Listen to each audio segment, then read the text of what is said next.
especially in modern metal, there's the like aesthetic of the tone, like the immediate kind of like sonic footprint to your ear, like how bright, how dark, how scooped. And then there's what you want the functionality to be in the arrangement. Often it's kind of a tricky balance of something that sounds like super in your face or punishing or whatever might not have the harmonics present to accommodate more complex harmony you might be outlining, or especially in this case, like in this song, I want the rhythm guitars to kind of be like the voice. And I knew that it was going to have to be something that had a bit more of a present, complex mid-range. Typically, to my ear, that means some kind of British-inspired amp. Of course, it's never quite that simple, but my favorite from Neural DSP in that department is going to have to be this guy right here. The Omega Granifier. What's awesome about this amp, and also their amps in real life, is it's really easy to swap tubes. So you have 6L6s, EL34s, and KTs, KT66s. I have on the left side, I'm using the EL34, and on the right tone, I'm using the 6L6. Any differences in the harmonics from left to right is just gonna kind of help expand that stereo image. So that's something I really love to do. Like if I can in real life, if I have an amp that's using different tubes, left and right, you know, it's an awesome option to have, obviously, in the studio. Yeah, so to be able to recreate that here in the plugin is a killer feature. One thing to note also is that on this amp in particular, you have this voice switch right here. So say I solo the one that's got 6L6s. I found that having it in the down position worked well for this song. It's a bit more like scooped and hi-fi or whatever, but if you push it up,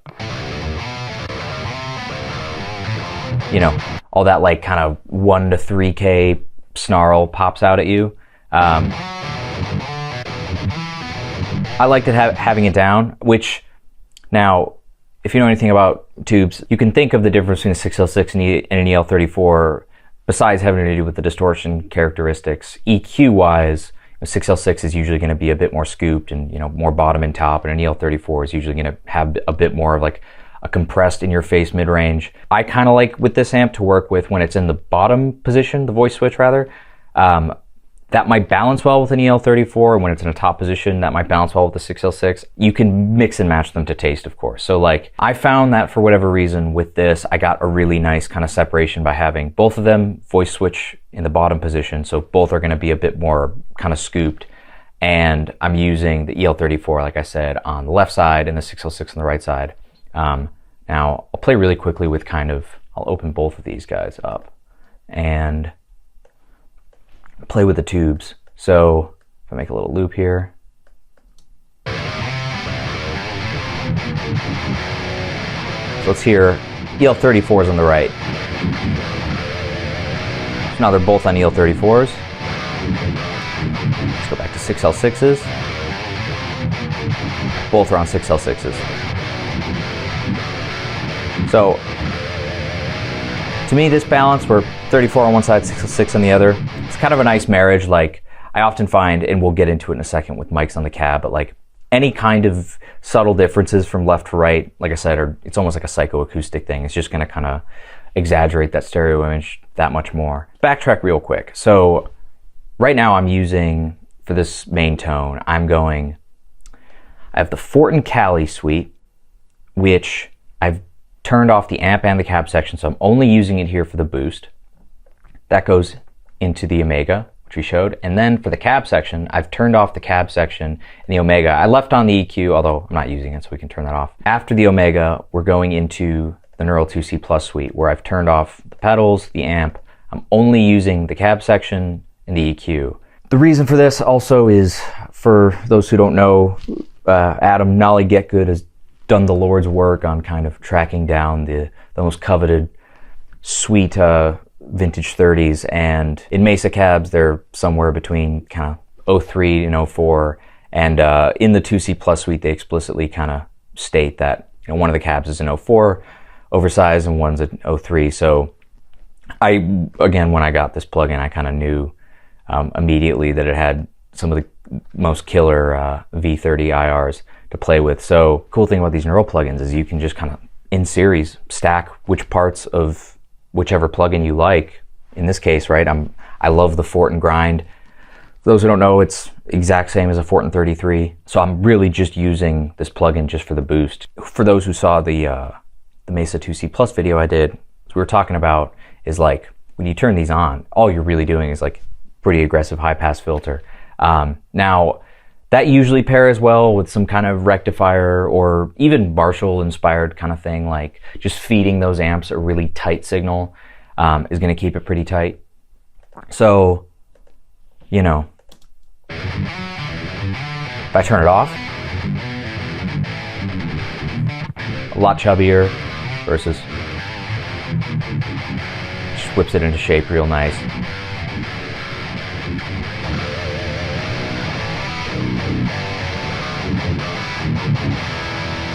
You know, over here on the amp, I'm not doing anything too crazy. Like I said, this voice switch in the bottom position, I really liked it for this, but the only other thing to really play around with would be this high to low gain switch. I liked it in high, pretty subtle. It just seems a little bit more saturated. For the rhythms in this song, I want the rhythm guitars to kind of be the most vocal part of the arrangement. Like, it's not gonna have vocals, it's not gonna have too much lead guitar going down the middle.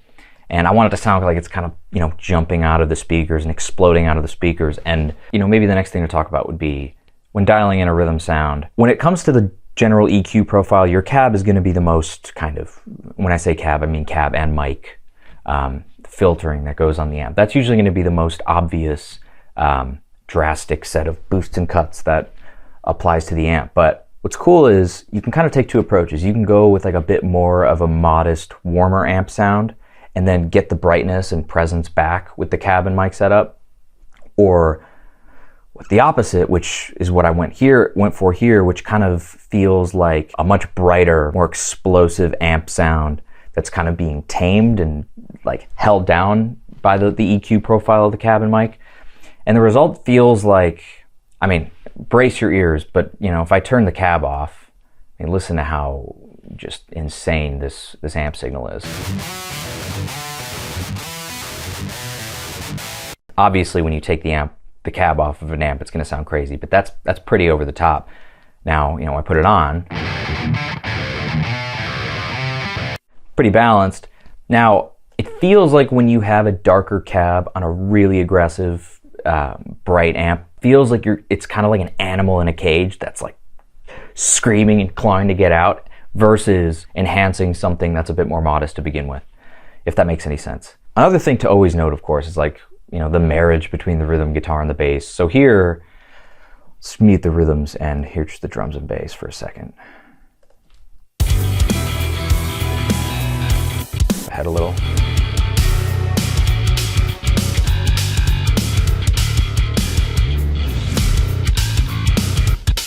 That is my Ibanez BTB. Shout out Moke from Lorna Shore for turning me on to the sickest bass ever. Not that it matters too much, but I was using forever a Dingwall NG5, and the resonant peak of that bass is always kind of around that like 2K spot. You know, I've always had trouble because 2K is kind of like the spot where I like my rhythm guitars to kind of be a bit triumphant, and there was often a lot of competing there. So this BTB, it's shifted up. It's kind of around the like 3.5 mark. That works really well for me because the rhythms can kind of sit like just under that, so they're not really fighting as much for space. So always kind of be aware of, you know, where the main footprint of your bass and guitar are going to be. But in this case, right, if you look at an EQ here, my rhythms,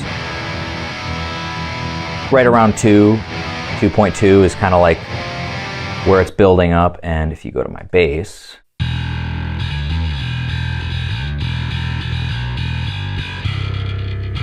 not a lot of presence, of course, but you know, I guess 3.3 is where it ramps up to. You know, so I might even like make a bit of a dip here to make some room for the guitars. And obviously, check it outside of solo.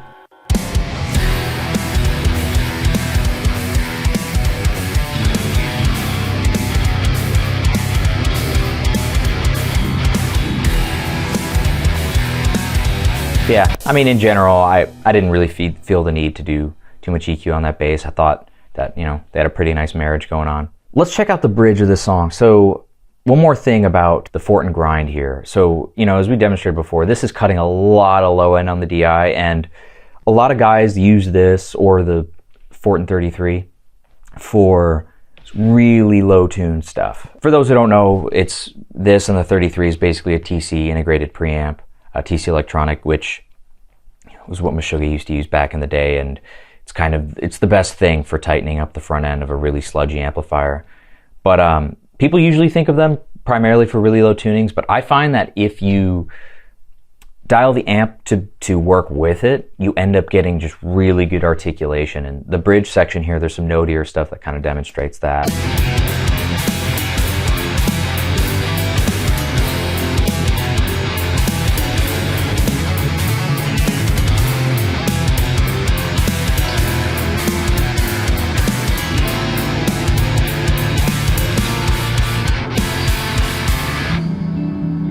Go back to this spot right here, right? If you go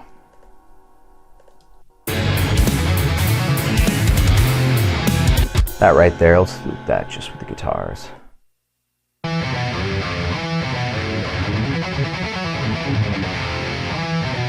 To get that note separation, you know, nothing's jumping out at you, and it's another reason why I like to run the grind just at noon. If you start adding gain, then you're adding level into the amp, which can kind of do the opposite of tightening it up. But you know, if I turn these off, so let's go no drive in front of the amp.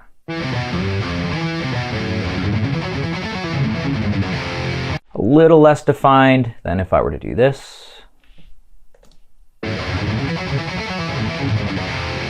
Here, the articulation of the pick attack is still there.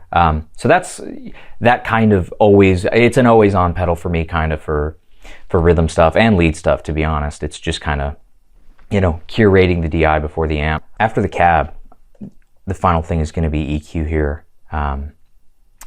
in the Mesa. So if I turn those off,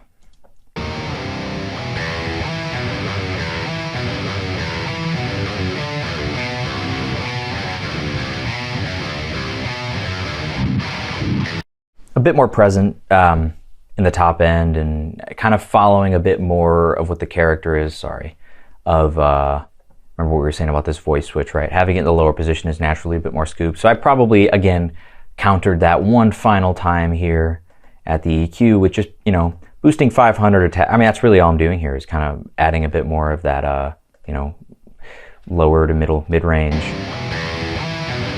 And then on the left side, a bit more action going on with the EQ. I'm, you know, adding a bit of 2, a bit of 5, and then cutting a bit of 4. 4K, that is. Versus. Right? A lot fizzier. Versus just kind of focusing it a bit more. Like I said, I wanted this to kind of be, the rhythms in the song to be a bit vocal.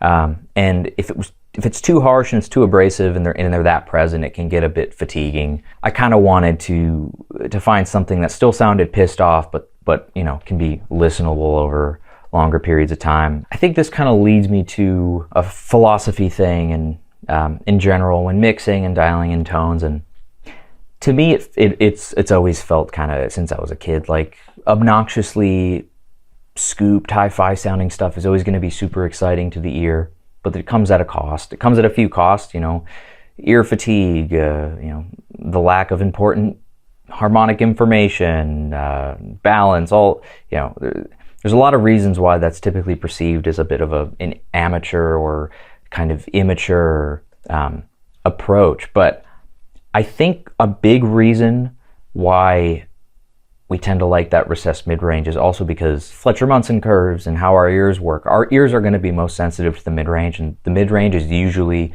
what's going to have the most dynamics. And I think typically, at least for me, I feel like I associate more mid-range present material with less of a controlled, I don't know, experience. Like it feels like stuff that usually has a bit more of a present mid-range is a bit more dynamic. So as a rule of thumb, like, I mean, I'm sure you can tell these guitars are very compressed, and part of that is also due to the, you know, the saturation in the amp I'm using. But these are super pinned down. You could also add I'm using this plugin by Devious Machines called Duck, which it's basically just ducking every time the kick hit. have it set low at 22%. I could jack it up. If we wanted to be a bit more, you know, I don't know, EDM about it.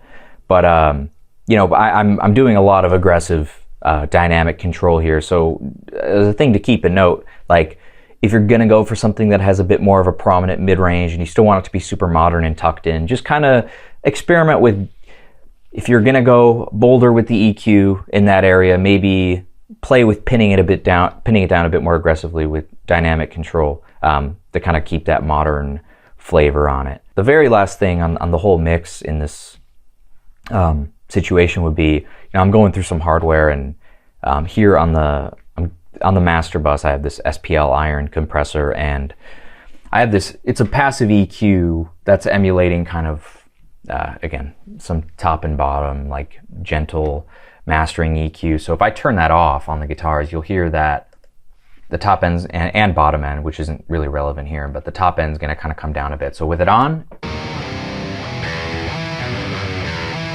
off, on, off.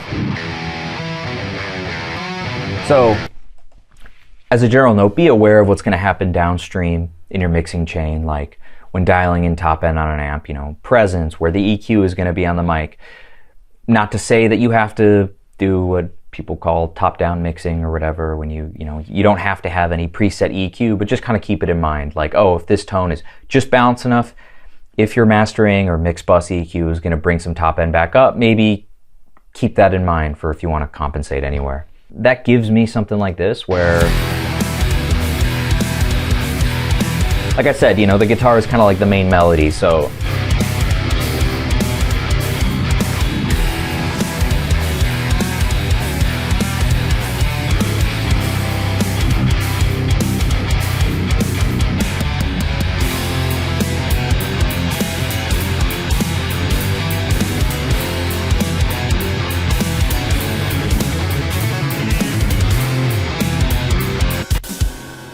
now, if I were doing something that was a lot more, you know, maybe chugging on the root note and it was tuned an octave down or something on an 8 string, right? A lot of this is going to change. In that situation, the rhythm guitar isn't functioning as much as a source of harmonic or melodic information as much as it is more of a kind of texture, like an aesthetic to the mix and the arrangement.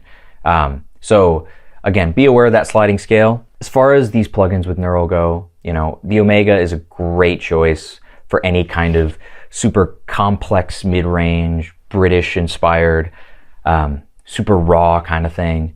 Now, also what's worth noting is the Fort and Cali, like I said, I'm only using it for the overdrive, but this is basically a Jose modded Marshall from hell, and it's also going to have a lot of that, you know, complexity in the mids. Let's say I decided to ditch the Omega on one side. If I wanted even more separation between the left and right tone, I could turn the amp on in the Cali here. If I go Cali on one side, Omega on the other,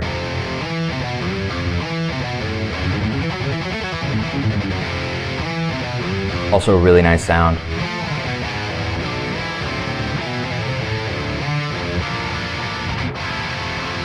Yeah, should give you a pretty good idea of how, you know, you can really get a lot out of these plugins when you might find you love the amp in one of them or you love the pedal section in one of them, but the cabs really aren't doing it for you. Just make sure you open the other one that you want to use the cab for, turn everything off. See these icons here at the top. If you double click any of these, this will disengage or engage that part of the plugin. So on, off,